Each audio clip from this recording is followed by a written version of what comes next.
Hi, Phil Cicio here. I want to talk to you in this training video about achieving goals. Now, not setting goals, right? Everybody knows how to set goals. There's books written on setting goals. There's all kinds of programs on setting goals. Most people are setting goals, but I want to teach you what it takes to actually achieve goals. And it's a completely different mindset when it comes to achieving them versus setting them, because setting them is fairly easy, right? You decide on what you want, you write it down on a piece of paper, or you put it in some sort of a platform on your computer. You come up with a plan to get there, and you follow that plan. Maybe start from the end goal and work backwards. Lots of books teach us how to set goals, but rarely do any of these books actually teach us how to achieve the goal. So I want to talk about achieving goals in this series of videos that I'm sharing with you. And so in this particular video, I really want to talk about the goal itself, right? How do we actually create a goal that's going to actually move us into action so that we actually achieve that goal? Well, there are a couple of things that we have to understand. First of all, the goal has to be exciting enough and a little bit scary at the same time to really create some emotion in the physical body, because without some sort of emotion, the body doesn't move. The body moves based on emotion. In other words, you can write down that you want a goal, but if you don't get emotionally involved in the idea of that goal, if you're not excited about it, there's not a good chance that this body's going to move into action to actually produce the results that you want. And so here's what I mean by this. Think about the things that you've actually got in your life, things that you actually have that you've accomplished. Think about whether that was you bought a car, maybe you bought a home, maybe you bought a new iPad or a phone or something. It doesn't really matter. Maybe you started a business. It doesn't matter. Something that you actually were able to accomplish. Now, I want you to think about what it took to actually get that thing. Now, I don't mean the action steps. I know that you had to take some steps to get there. But what got you to take the action steps is what I'm concerned about. That's what I want you to think about. What got you to actually take action was how emotionally tied you were to the idea of actually having that thing that you wanted. And so think about this for a moment. Whether it was a vacation, or it was a business, or it was a car, or it was a home, it was the emotion that got the body into action to actually take the steps that you had decided to take to actually get the goal. And so without that emotion, there's not likely a chance that you're actually going to achieve the goal that you want to achieve. And so you've got to get emotionally tied to the idea. Now, here's the thing about getting emotionally tied to a goal. First of all, for us to get emotionally tied to a goal, we have to believe at some level that we can achieve it. Because if we don't believe it, then there's no reason to actually take any action. If we don't believe it, we're not going to get emotionally tied to it, right? So, give you an example. So I'm not a very big guy, okay? So if I had a goal of being a linebacker in the NFL, that might be an exciting goal. But you see, because of my physical structure, I don't really believe that I could do that. And because I don't believe I could do that, it's not likely that I'm going to take the steps necessary to actually accomplish the goal. I could write it down. I could go from, end goal and back up to all the steps I would have to take to get there. But because I don't really have a belief that it would happen for me, then it's not likely I would take any action. Does that make sense? You see, it's the belief that's going to drive the behavior. Now, people say all the time that they want things. They want things at the intellectual level. I want to do this, or I want to do that, or I want to go here, I want to go there. But if you watch some of these people, and maybe you're one of them, or maybe you know some people like this, where they talk about all the things that they want to do, they're intellectually talking about it. But if you were to actually watch them or hover over them for a little while and watch their behavior, you'd find that based on their behavior, there isn't a good chance that they're actually going to get the things that they say that they want. And that's because what drives behavior is belief, not what you think about or what you're intellectually, conscious about. It's how strongly you believe in it, because the belief drives behavior. Once you believe something, there's so much emotion tied around belief that unconsciously you start to behave in such a way that drives your body into action to get the goal. And so William James, who was a philosopher and psychologist in the early 1900s, he's the one who really discovered this. And if you study him and you study his work, you realize how far ahead of his time he was. What he said was that your belief will drive your behavior, your belief will create the fact. He actually said that whatever you believe, you will unconsciously go out and prove to yourself. So if you have an exciting goal that you believe in, then unconsciously this body will do all the things necessary for you to go out and achieve that goal. But if you don't believe it, then unconsciously you'll sabotage your ability to get the goal. So first of all, we've got to have a strong belief and the emotion that's required to actually go out and do the things that are necessary to get the goal. So let's go back to what I said earlier. You maybe wanted a house or a car or an iPad or a phone or whatever it was, or a purse. What got you to take action, so you had to take action, I get that, but what got you to take the action was how emotionally tied you were to the goal. So ask yourself this question. Maybe you've written down your goals, maybe you've written out a plan. How emotionally tied to that goal are you? I mean, really think about this for a moment. How emotionally tied to the goal are you? Do you believe you can have it? Are you maybe fearful of what it's going to take to get that goal? And so if you're fearful of what it's going to take to get that goal, then again, the body won't take action. Because although fear is an emotion, it's a negative emotion, which kind of holds us back. But having faith is also an emotion, right? Having a high level of belief and faith that you're going to have something creates a ton of emotion, and that drives the body into action to go get what you want. So for instance, if your goal is something way up here where you've never achieved it, and I hope that that's what your goal is, because a lot of people set goals that aren't that exciting, and of course that doesn't move the body either, right? So we have three types of goals. So let's call the first type of goal an A-type goal. And so an A-type goal, what an A-type goal is something that you know you can do.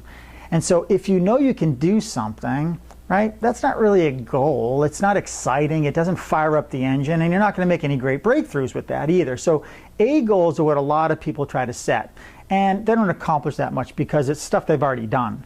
Then there's a goal that's called a B goal, which we'll call that a goal that we know how to do, right? Maybe we know how to do it. We could easily do it because we have a plan. And that's really a plan more than it is a goal. And so maybe there's something that you've done in the past. Maybe you want to lose some weight, maybe 10 or 15 pounds, and you've done that in the past and you have a plan already for that. Well, that's not that exciting either, right? So that's a B goal, and that's something that you know how to do. So A goals are things that you've already done. B goals are things that you would know how to do, or you've got a plan around it.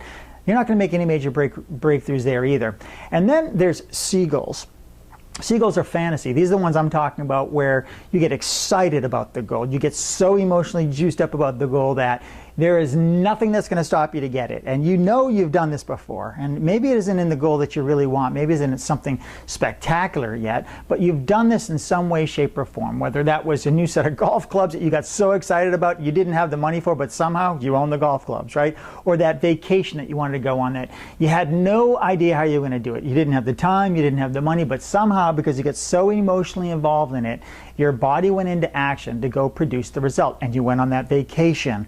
That's the type of goal that I'm talking about.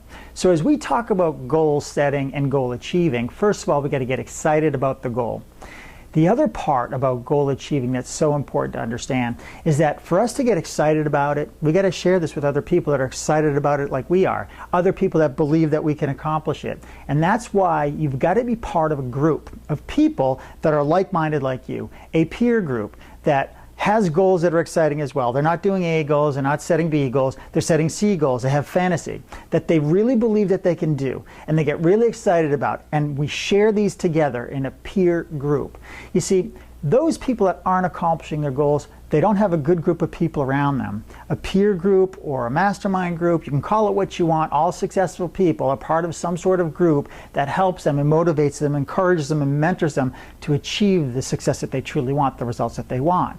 And so for you, what I would recommend is that you get involved in a peer group, which is important, okay? There's also other areas that we have to focus on in order for us to achieve our goals. Okay, so we've got to get emotionally tied to it. We've got to have belief because belief drives behavior. This is important. Okay, we have to be part of a peer group because that peer group is going to help motivate us. They're going to hold us accountable. Listen, the reason why you haven't achieved your goals in the past is probably because you're not holding yourself accountable, and probably because you don't have anybody else holding you accountable. But when you have people holding you accountable, you're more likely to achieve those goals. And so we need to be around some people that are going to kind of give us a little bit of a nudge. Maybe, maybe they'll give us that hard call once in a while saying, hey, what did you do last week, right? Did it get you closer to your goal? And if it didn't, what are you going to do this week to get closer to your goal? You might need that. So that's why peer groups are important. We also need other people around us to assess us. And this is important, right? We got to have people assessing us. We need to assess ourselves, because if we don't assess, we won't progress. But we need other people around us to help us assess ourselves. Maybe we have a blind spot that we're not seeing, and that blind spot is causing us to do things unconsciously that are going against what we really want, right? Because you see, your belief's going to drive your behavior, and your belief is going to determine whether you're going to progress or you're going to regress towards your goal.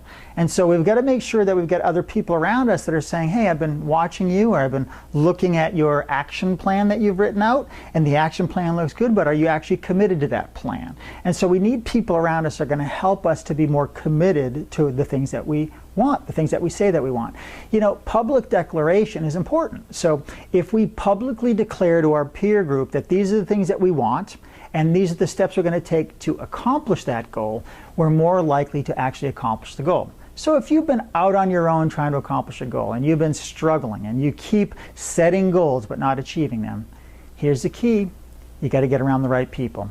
Whether that's mentors, whether that's other people like you that are trying to achieve goals that'll support you, not people that are naysayers, right? Think about the people in your world right now. How many of you have people in your world that would tell you are nuts about your goal, right? Tell you you're completely nuts about it.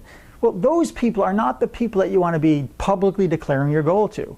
So we want to make sure that we're talking to the right people, we're sharing ideas with people that truly understand that we can have anything that we want. People that believe in what's possible, not what's impossible. People that will encourage us, not discourage us. So think about the people you're hanging out with. And so I know that some of these people, they're in your family, they get your same last name, and they might be naysayers and negative, but they're not serving you when it comes to your goals. Now, they may love you and you may love them, and it's okay. I'm not saying get away from those people, don't get me wrong. But what I am saying is you need to synthetically create an environment that is going to be conducive to growth, right? Conducive to growth. What environment is that? Is it the environment that you're in? Because if it's the environment that you're in, then you'd be growing. You would not need to be even watching this video. But if your environment isn't conducive to growth, then it's probably conducive to regression. And so we need to synthetically create an environment that will cause us to grow. Otherwise, if we're not growing, unfortunately, we're dying. And I don't mean that in the literal sense that you're dying, but if you're not growing, if you're not going forward, you're going backwards. Think about this. Everything in the universe is either growing or dying, right?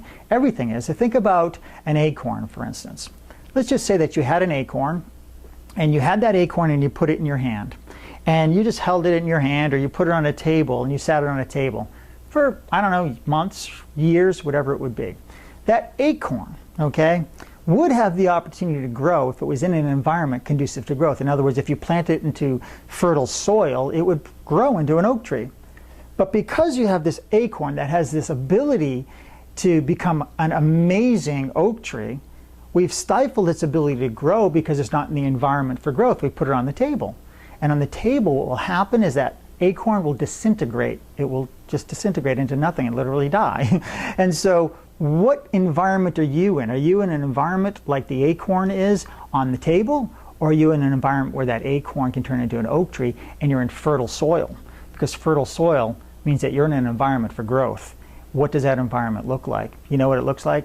It looks like a network of people, maybe online or in person, that can really work with you and help you grow. An environment where people are giving you ideas, they're teaching you, maybe there's some training, maybe there's some resources, maybe they're encouraging, maybe they've been where you want to go, maybe they have the things that you have.